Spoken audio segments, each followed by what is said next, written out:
আজি আপোনালোকৰ লগত মই অন্য এটা খবৰ শ্বেয়াৰ কৰিম বিশেষকৈ আজি খবৰ আছে আমাৰ টিউটৰ গুৰুসকলে এটা গুৰুত্বপূৰ্ণ খবৰ আৰু টিউটৰ বুলি কওঁতে আমাৰ সদৌ অসম পাৰিকৃত মধ্য ইংৰাজী আৰু নিম্ন প্ৰাথমিক টিউটৰ শিক্ষক সন্থাৰ এটা বিশেষ সিদ্ধান্ত আৰু সেয়া আপোনালোকে নিশ্চয় স্ক্ৰীণত প্ৰত্যক্ষ কৰিছে সেইখিনি আপোনাৰ সদৌ অসম পাৰিকৃত মধ্য ইংৰাজী আৰু নিম্ন প্ৰাথমিক টিউটৰ শিক্ষক সন্থাৰ পৰা পাব্লিছ কৰিছিলে আপোনাৰ 2/4/2025 তাৰিখে আপোনাৰ এপ্ৰিল মাহৰ 2 তাৰিখে সেইখিনি তেখেতসকলে পাব্লিছ কৰিছে ইয়াত লিখিছে আপোনাৰ প্ৰতি চৰ্দাৰ সভাপতি সম্পাদক জিলা সমিতিসমূহ সদৌ অসম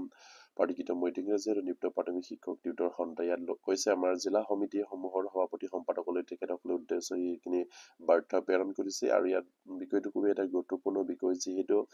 আমাৰ টিউটৰ ছাৰ বাইদেউসকলে এতিয়া সন্মিলিত মঞ্চৰ জৰিয়তে গুৰুত্বপূৰ্ণ সিদ্ধান্ত ল'বলৈ গৈ আছে আৰু সেইবাবে সদৌ অসম পাৰিকৃত মধ্য ইংৰাজী আৰু নিম্ন প্ৰাথমিক টিউটৰ শিক্ষক সন্থাই এটা বিশেষ সিদ্ধান্ত লৈছে আৰু ইয়াৰ বিষয়টো তেখেতসকলে উল্লেখ কৰিছে যে সদৌ অসম সন্মিলিত টিউটৰ মঞ্চৰ সভা আৰু জিলাৰ বৰঙণিৰ সন্দৰ্ভত আমাৰ সদৌ অসম সন্মিলিত টিউটৰ মঞ্চৰ সভা আৰু যিহেতু তেখেতসকলৰ যিখিনি বৰঙণি এইখিনি বৰঙণিৰ সন্দৰ্ভত তেখেতসকলে ইয়াত গুৰুত্ব প্ৰদান কৰিছে যিহেতু এটা সন্থা চলাই যাবলৈ বা আপোনাৰ এটা কাৰ্যসূচী ল'বলৈ আমাৰ সকলোৱে একগোট হৈ কিবা এটা নহয় কিবা এটা আমি বৰঙণি আগবঢ়াব লাগিব তেতিয়াহে আমি সফল ৰূপায়ণ কৰিব পাৰিব আৰু সেইবাবে তেখেতসকলে সেইখিনি সন্দৰ্ভত আমাৰ মধ্য ইংৰাজী আৰু নিম্ন প্ৰাথমিক টিউটৰ শিক্ষক সন্থাৰ মাজত এটা গুৰুত্বপূৰ্ণ হয়তো আলোচনা হৈছে আৰু সেই আলোচনা মৰ্মে তেখেতসকলে আমাৰ জিলা সমিতিৰ সভাপতি সম্পাদকলৈ সেইখিনি প্ৰেৰণ কৰিছে ইয়াত কৈছে যে মহোদয় অহা ইংৰাজী 6 এপ্ৰিল 2025 ৰবিবাৰে 11 বজাত সদৌ অসম সন্মিলিত টিউটৰ মঞ্চৰ এটি জৰুৰী সভা অনুষ্ঠিত হ'ব আৰু ইয়াৰ পাছতে কৈছে যে উক্ত সভাত আমাৰ সন্থাসমূহ জিলা সমিতিৰ সভাপতি সম্পাদক উপস্থিতি কামনা কৰিছো ইয়াত উল্লেখ কৰিছে যে যিহেতু আপোনাৰ 6 এপ্ৰিল তাৰিখে সদৌ অসম সন্মিলিত টিউটৰ মঞ্চৰ এইখিনি গুৰুত্বপূৰ্ণ সভা অনুষ্ঠিত হ'ব আৰু সেই সভাত আমাৰ প্ৰতিখন জিলাৰ প্ৰতিটো মধ্য ইংৰাজী টিউটৰ ছাৰ বাইদেউসকল আৰু নিম্ন প্ৰাথমিক টিউটৰ শিক্ষক সন্থাৰ জিলা সমিতিৰ সভাপতি সম্পাদক গৰাকীক উপস্থিত থাকিবৰ কাৰণে তেখেতসকলে বিনম্ৰভাৱে অনুৰোধ কৰিছে আৰু ইয়াৰ পাছতে কৈছে যে মহোদয় বিগত সভাৰ সিদ্ধান্তৰ মৰ্মে সন্থাৰ কাৰ্যসূচীৰ বাবদ প্ৰতিটো জিলাৰ সমিতিক আৰু ইয়াত উল্লেখ কৰিছে যে আপোনাৰ বিগত সভাৰ সিদ্ধান্ত মৰ্মে আমাৰ সন্থাৰ কাৰ্যসূচীৰ বাবদ প্ৰতিটো জিলাৰ পৰা তেখেতসকলক আপোনাৰ ইয়াত কিমান টকাকৈ তেখেতসকলে বৰঙণি আগবঢ়াৰ কথা ইয়াত উল্লেখ কৰিছে ৩,০০০ টকাকৈ আৰু প্ৰেৰণ কৰিবলৈ নিৰ্দেশ দিয়া হৈছে আৰু যিসমূহ জিলাৰ পৰা ইতিপূৰ্বে ১,০০০ টকাকৈ বৰঙণি লাভ কৰিছে সেই জিলা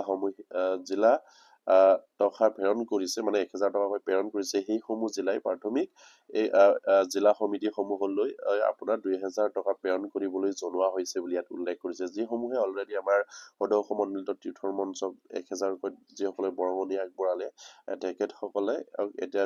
আপোনাৰ ২,০০০ টকাকৈ বৰঙণি আগবঢ়াবলৈ উল্লেখ কৰা হৈছে কিন্তু আপোনাৰ যিসকলে হয়তো ১,০০০ টকাকৈও বৰঙণি আগবঢ়া নাই সেইসকল জিলা সমিতিৰ বিষয়ববীয়াই কেন্দ্ৰীয় কমিটিৰ বা সদৌ অসম সন্মিলিত টিউটৰ মঞ্চলৈ ৩,০০০ টকাকৈ বৰঙণি আগবঢ়াবলৈ তেখেতসকলে অনুৰোধ জনোৱা হৈছে আৰু ইয়াৰ পাছতে কৈছে যে অহা ৩ এপ্ৰিল তাৰিখৰ ভিতৰত উক্ত বৰঙণি প্ৰেৰণ কৰিবলৈ আহ্বান জনোৱা হ'ল আৰু ৩ এপ্ৰিল তাৰিখত সেইখিনি বৰঙণি কেন্দ্ৰীয় কমিটিলৈ আগবঢ়াব লাগিব আৰু সেইখিনি কথা ইয়াত উল্লেখ কৰিছে আৰু অসমৰ সকলো স্তৰৰ টিউটৰসকলক লৈ একেটা মঞ্চ সংগঠনৰ নেতৃত্বত আপোনালোক আন্দোলন কৰাৰ প্ৰস্তাৱ অনুসৰি ইতিমধ্যে আলোচনা সম্পন্ন হৈছে আৰু ইয়াত এটা গুৰুত্বপূৰ্ণ কথা উল্লেখ কৰিছে যে অসমৰ সকলো স্তৰৰ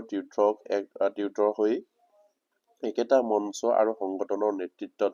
আন্দোলন কৰাৰ প্ৰস্তাৱ অনুসৰি ইতিমধ্যে আলোচনা সম্পন্ন কৰাৰ কথা ইয়াত উল্লেখ কৰিছে ইয়াত কৈছে যে ধন্যবাদ সহকাৰে